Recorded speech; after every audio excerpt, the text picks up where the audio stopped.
Okay, so if you've watched my previous videos, you've probably seen my test video, which was one of the first videos I've done, and that was for this Demon Hunter. So that was playing at a 105 greater rift level. I'm going to do a slightly higher grifting level for this particular video, but I just thought I'd go over and show my build and how it works. It's pretty much a stock build that you can find on many other videos for a Demon Hunter. I am wearing the full 6-piece set of the Gears of Dreadlands. I like to call it the Gears of Destruction because that's what it does. So here I get all the benefits. I get the 4 seconds of momentum when I attack with my primary skill, which I have on my number 4 key. So I'm just periodically tapping that to get my momentum stacks up. That gives me a 10% increased damage for every second of momentum that I have, with a maximum of 20 seconds. That's 200% damage increase. The 4-piece set's given me the strafing, which then shoots my primary skill at every time it can, and then I get a 60% damage reduction while I'm strafing for 5 seconds. And then while strafing, I get 8% increased movement speed for each second of momentum. So it makes them really, really fast. And of course, then the 6-piece set, your primary skills, regardless of whether it's you shooting it off or the strafing shooting it off, you get 27,500% increased damage. So in combination with that, I use the Hunter's Wrath belt. This is pretty much practically a perfect belt here as far as the one I got. It's an ancient legendary. It's given me the 200% increase of damage for my primary skills, and then my primary skills attack 30% faster. For the bracers, I'm wearing a pair of Wraps of Clarity. These happen to be primal that I happen to come across. For this, any hatred generators that I'm using are going to give me a 50% damage reduction for 5 seconds. So in this case, every time I use my Hungering Arrow on the number 4 key, I'm getting a 50% damage reduction. But also, when I'm firing the Hungering Arrow based on the 4-piece bonus of the set for strafing, that is also maintaining that hatred generator, therefore maintaining the 50% damage reduction. I am using Squirt's Necklace. This, again, is a primal version that I found. So, it's Squirts, you get 100% damage increase, but you're also risking 50% damage being taken if you get hit. So you got to be careful with it. Other than that, I'm using a Primal Dawn. This is one that I crafted. It was an ancient legendary, and I crafted it up to a primal using the newest spell in the Kanai Cube. So here I'm getting a perfect cooldown on Vengeance of 65%. Combining that with my normal cooldown, which is sitting at 41%, I am basically always able to maintain Vengeance going forward. So it's pretty sweet. I'm using a Primal Focus in conjunction with a Ancient Restraint. These two combined, when you hit with a resource generating attack, you get a 50% increased damage for 5 seconds. When you hit with a resource spending attack, you'll deal 50% increased damage for 5 seconds. Of course, Strafe is a resource spending attack. Strafe fires your Hungering Arrow, so that is a resource generating attack. You're basically constantly getting the buff from this. So it's beautiful. It's basically a 50% buff for each one, so total it together, it's 100% buff. All right, I'm also using Vala's Bequest. I use this one because strafing projectiles pierce, and that's fine. But the bigger thing here is this thing has a lot of dexterity on it. I was able to transmute it and get a 10% cooldown of all skills, which helps me with my vengeance. It came naturally with a hatred regeneration of 1.42 per second, and then it increases my strafe damage by 94%. And of course the attacks per second on it is 1.6. So it gives me a very high attack rate, and the faster you can attack, the faster you're going to kill anything, right? That's just the way it works. As you can see, I am using dexterity gems in everything. Obviously, the dexterity gems in the armor is to just boost my dexterity overall, and then the dexterity gems, the emeralds, in my weapons is to increase my critical hit damage. Now, as you can see, my critical hit chance is sitting at 49.72. So really close to a 50% chance of critical hit. So just a little less than every other shot is critically hitting and just doing massive amounts of damage. For my legendary gems, I'm taking Simplicity Strength. It's pretty straightforward. Your primary skills have an increase to their damage by 83.5%, depending on your rank here, of course, and then they heal you for 4% of your maximum health. I'm taking the staple Bane of the Trapped. Mine is high enough that I get a 50% damage increase against anybody who's control impaired. And then, of course, the aura that this gem gives off procs itself. So its secondary ability procs its primary ability, right? It's a no-brainer to take that. I'm also then taking the Taiguk, which gives me a 6.68% increased damage for 1.5 seconds whenever I spend a resource on a channeled skill. Strafing is a channeled skill. This can stack up to 10 times here, so we're looking at 10 times 6, that's 60%. Almost 70%, plus I get a 2% increased armor for every stack. I'm always going to be maintaining 10 stacks, so we're looking at a 20% armor increase there. Okay, so down here we have the 9th series satchel in the weapon slot of the Kanai Cube. That of course gives my Hungering Arrow a 600% increased damage and allows it to pierce up to 4 times. Now, with the Hungering Arrow, I'm using the Devouring Arrow because as it pierces, it gets a 70% increase to damage with every pierce. So by that 4th pierce, you're hitting a 5th target where it doesn't pierce, but you're doing a massive amount of damage. For the armor, I'm using Depth Diggers to get an additional 100% additional damage to my primary skill, which is the Hungering Arrow, Devouring Arrow. And then I use the Elusive Ring because I get a 60% reduced damage for 8 seconds as long as that is being maintained. I basically just hold down my number 1 key, and that thing stays maintained pretty much regularly.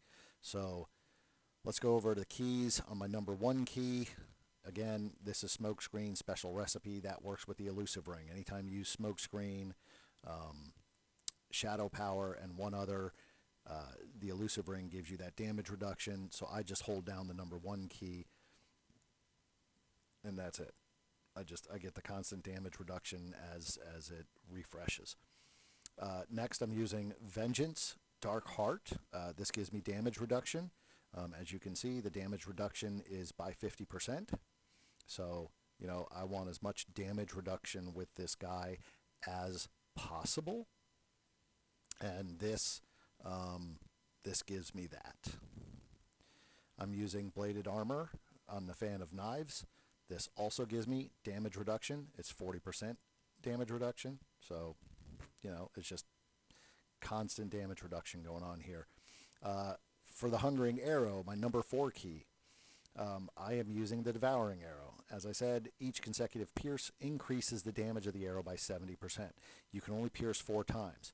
So 70 and 70 is 140, 70 and 70 is 140. That's 280% increase by the time you hit the 5th person, where it's not piercing, it's just hitting them with damage. So on my left mouse, I use the Drifting Shadow Strafe. Again, you know, this gives me a speed boost, so I can move around faster, and it's just the perfect thing to use is Drifting Shadows to get all the speed out of it. There are other options you can choose. You can play around, find the one that works best for you. I prefer the Drifting Shadow. For my companion, I'm taking the Boar Companion. Again, this is because of life regeneration and resistance to elements, which is a damage reduction boost. So that's what I want, as much damage reduction as possible. The Drifting Shadow here. Some people, I believe, like to take the Rocket Storm because they get 130% increase to damage for the homing rockets. I personally just prefer Drifting Shadow. It gets me to move around faster. For my passives, I take Thrill of the Hunt because enemies hit by your hatred spenders are slowed down by 80% for 2 seconds. So when you're strafing with this particular build, you're firing off your hatred. That's a hatred spender for strafing. That slows your enemy by 80% for 2 seconds. That works in conjunction with the Cull of the Weak, because then you have an increased damage against slowed or chilled enemies by 20%. So Thrill of the Hunt is proccing Cull of the Weak. That's like, you can't beat it. It's like a staple, whenever you're using any type of hatred spender. I use the archery passive because I'm using hand crossbows, so I get a 5% critical hit chance, which is what I want. I want increased critical hit because I'm going to be doing mass damage that way. And then because I'm using a second hand crossbow, I get 1 hatred per second. I use ambush because it deals 40% additional damage to enemies above 75% health. So right away, I'm hitting them and I'm just damaging the crud out of them, and then you're just kind of finishing them off in the end. So looks like I had a few Paragons from a previous, so I'm just going to add those in. Again, I am Paragon 1856. It took me a while to get here, but this particular build allowed me to run Greater Rifts 90 pretty much right off the bat as soon as I got it. And then my Paragons just started jumping up. I kept doing 100s over and over and over again, eventually slowly moving up to 105s, eventually moving up to 110s. So let's just go ahead and we'll do a 110 and we'll show you how good this particular build is. So I'm going to hold down my number 2s, 3, and then just tap my number 4. I have my hold still to shoot set to the space bar, and then this is it. I just go through and I start killing stuff. I don't waste too much time on too many things. I try not to ignore the trash, but I also don't try to focus on it and spend tons of time on trash. I wait until I get in here and find me some elites like this, some blue elites. We'll go through, we'll get that momentum up, and we'll just kill them. Now here, I'm going to try to keep my momentum sitting up around the 20 mark, because again, you're getting an increase to damage for every stack of momentum you have. Boom, as you can see, there we go. Our little purple bar is moving. And then we just keep moving. That's all we do. We just keep moving around. Try not to let the enemy hit us. Try to periodically tap that number 4 to keep that hungering arrow manually cast in order to keep our momentums up. Every now and then cast the boar to keep our life generation up. Whip through these guys. You'll see they just kind of start to die fairly quick if you sit right on top of them. You can sit here and you can fire your hungering arrow repetitively if you want. That keeps your stacks up all the time. Of course, you'll see I don't move as fast, but I get quite a few shots of the hungering arrow off, triggering that 27,000% damage in conjunction with the strafe firing it off as well. So it's just a lot of devouring arrows hitting the enemies and taking them out.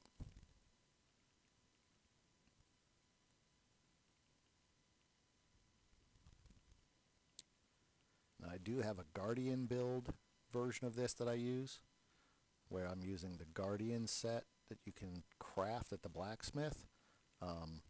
He does a little bit more damage, kills things a little bit faster, but he's also a little bit squishier. So he's closer to the glass cannon style.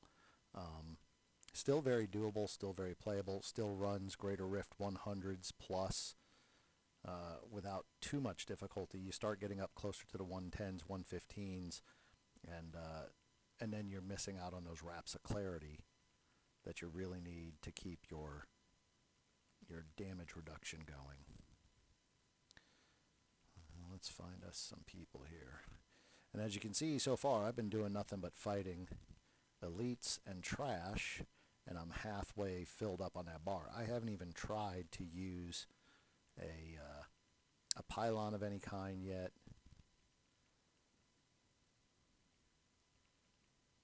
And with this guy, you really don't necessarily need the pylons.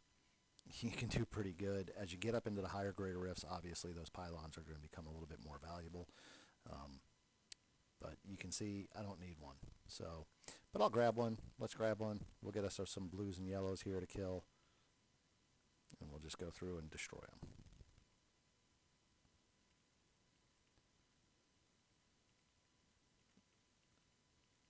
And if I can get a chance to do it, I will show how high my defense is here. So as you can see, we are sitting up at 1.4 billion, 1.5 billion.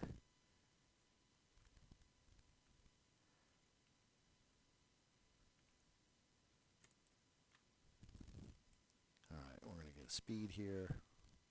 Let's go to town.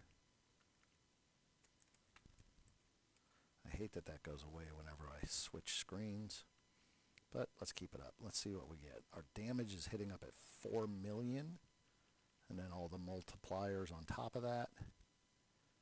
Our toughness damage reduction was sitting at 1.5 billion as we're sitting here spinning around, just killing stuff. Now, as you can see, the hatred is going down pretty quick. You sometimes got to stop your spins, let the hatred build back up.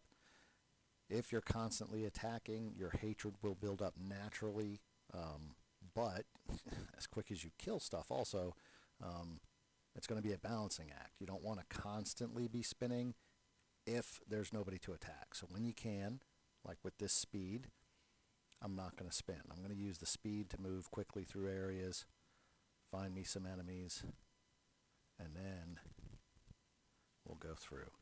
Now hopefully I can find me enough yellows and blues in this area that I can fill out that bar, saving that power pylon for the Rift Guardian. Not that I would need it, but it makes him go that much quicker when I destroy him. So let's see what we can find. This should do it right here.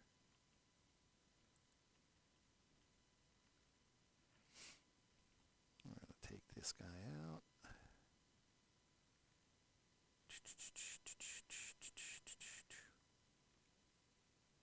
Alright, come on. Come on. Die. Die, buddy. Oh, get away from that freeze.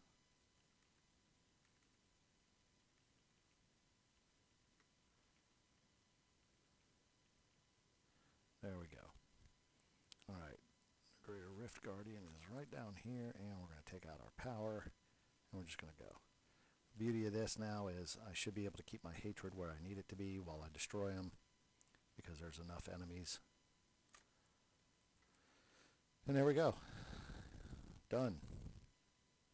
110 Greater Rift, completed with 8 minutes and 40 seconds remaining.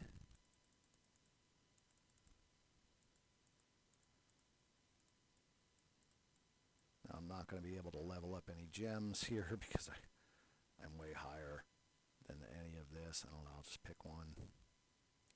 We'll get some stuff in here. Ooh, I got a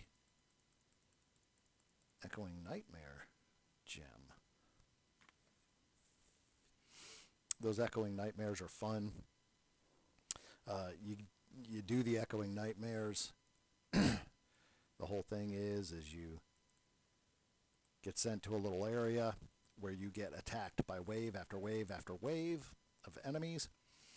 If you survive through 126 or more waves, you will get a Gem of Atonement, I believe is what it's called here.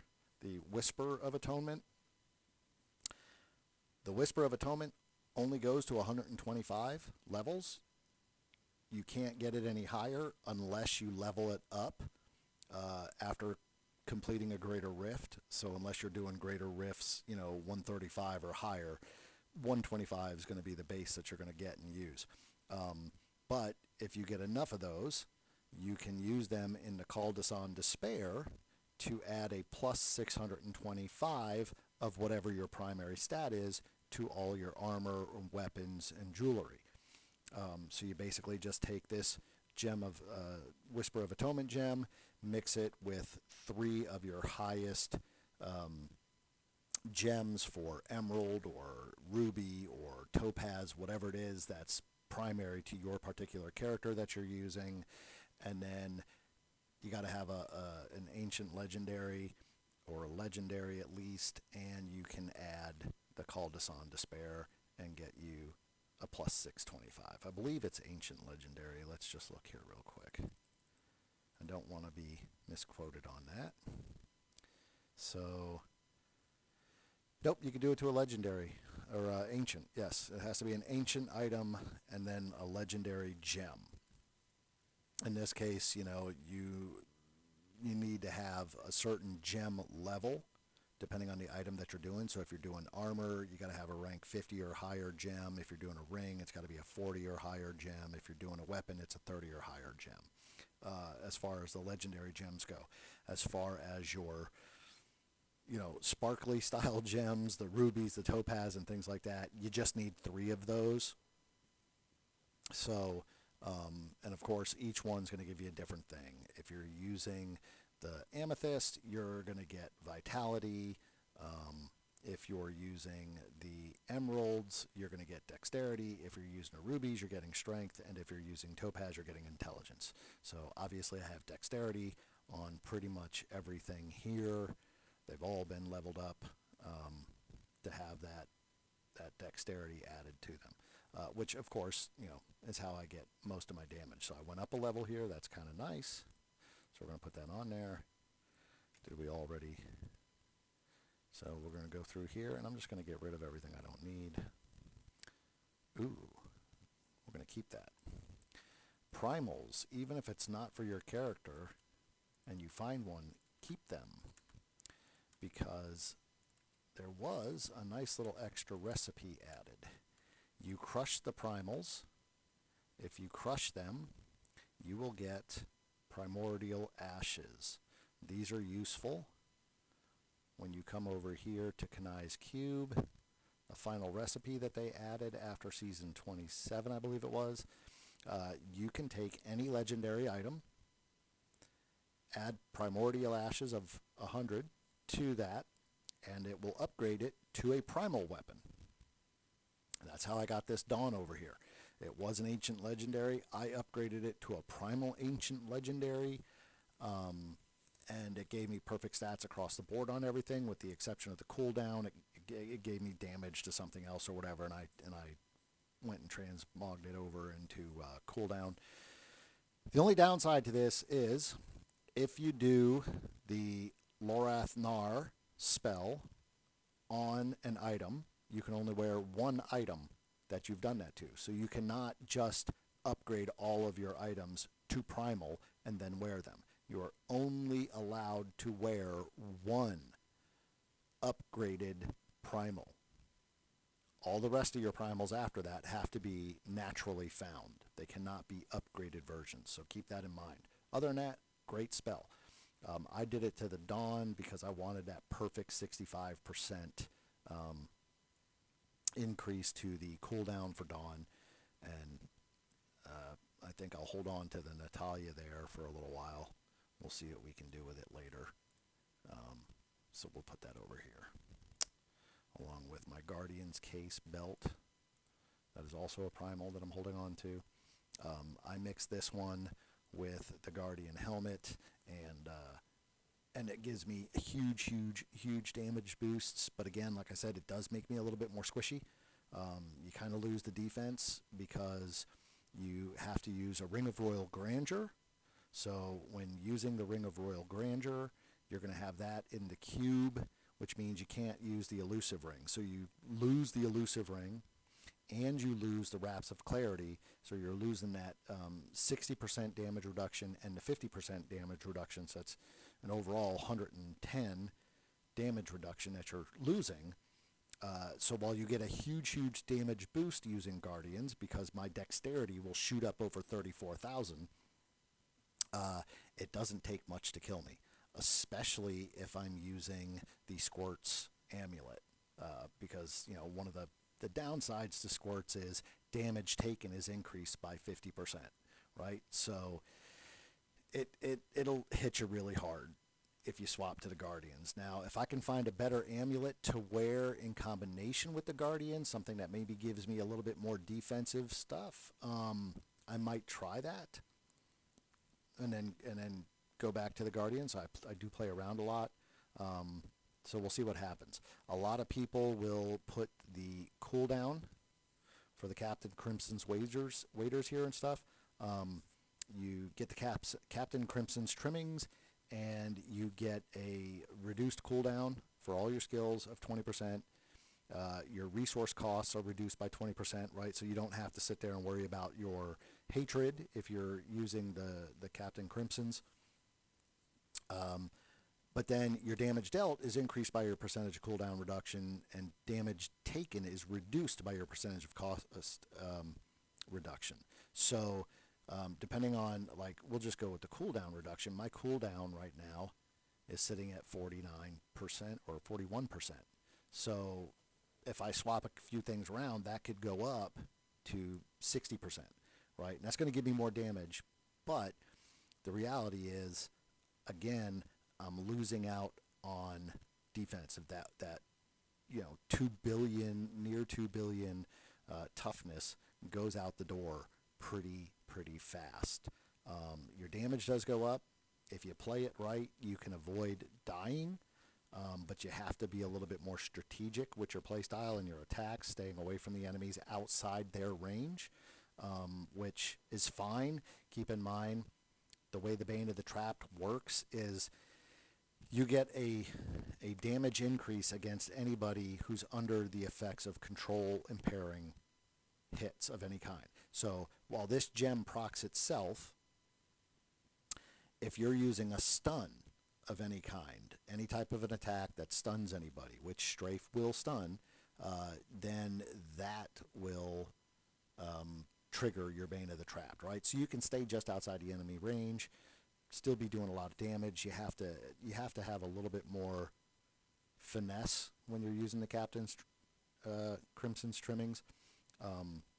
I don't like it because I kind of like to get right in up close and hit them really hard, because I've noticed that with the strafing on the gears of Dreadlands, the way it seems to work is the closer I am to the enemy, strafing them, that triggers my Hungering Arrow to be fired off, and it fires off more rapidly and hits the target that I'm closest to. When you're playing a little bit further away, there may be other enemies that's drawing them Hungering Arrow shots away from your primary target, and so sometimes it could take a little bit longer. So you have to spend more time killing the trash before you can go after the elites and the bosses, in order to prevent the Hungering Arrow from being distracted, so to speak. So I don't really use it that often. I play with it sometimes just to mess it around, but I like my setup the way it is the most. You can also use the Argyle's Authority. Again, in this case, if you're using Argyle's, you're going to get that 30% increase to damage. You're going to get the 15% reduced damage taken from everybody, and then with the 3-piece, because of the Ring of Royal Grandeur being in the cube, you'll get a 30% damage reduction from elites, while giving 30% more damage against elites. But again, because you're not wearing the Wraps of Clarity and you're not wearing the elusive ring, it's very similar to the Captain Crimson trimmings. You have to have a little bit more finesse with how you play. You can't just get right into the mix and start killing things. You need to stay away from stuff, maybe spend some time killing some trash to clear them out enough to where all of your hits, all your shots are then attacking the elites and the bosses and taking them down a little bit quicker. So Like I said, personally, I prefer this setup the way I do it. It works best for me and for my playstyle, and I have successfully completed a 120 greater rift level with this particular character. So I'm going to stick with it. It's going to be a slow grind. Play mostly 110s and 115s to keep my Paragon levels growing bit by bit by bit. And then eventually, as the Paragons get higher, my dexterity damage is going to get higher, and of course, I'll be able to do greater, higher rift numbers at that point in time. It's just a slow grind, and it is what it is. Sometimes I'll step down to 100 and 105s because I can go through those faster than I can 110s or 115s. So there it becomes a balancing act of time. If I can do 3 or 4 greater 100s in order to get a greater rift level in the same time that it takes me to go through a greater 110 and not get a greater or a Paragon level, I'll do that. If I have to play 4 100s at a really quick pace and go up a Paragon level, as opposed to playing the higher greater rift, but maybe having to go through 1 or 2 of those before I can get a greater rift level. You got to find that balancing act in there, right? And play that slow grind, and that's what I do. That's how I've gotten to where I am so far. And so, to each their own. Everybody's got to find what's going to work best for them. Right now, I'm stacking up all my petrified screams so that I can do the Whispers of Atonements, the Echoing Nightmare levels, because then I'm going to take and get those 125 gems. I'm going to swap them over to my Necromancer to then boost him up a bit. So, all right, so that is this video on my Necromancer. I apologize, on my Demon Hunter. I hope you enjoy. If you do, like, subscribe, follow, all of that, and just keep watching for more videos. All right, thanks.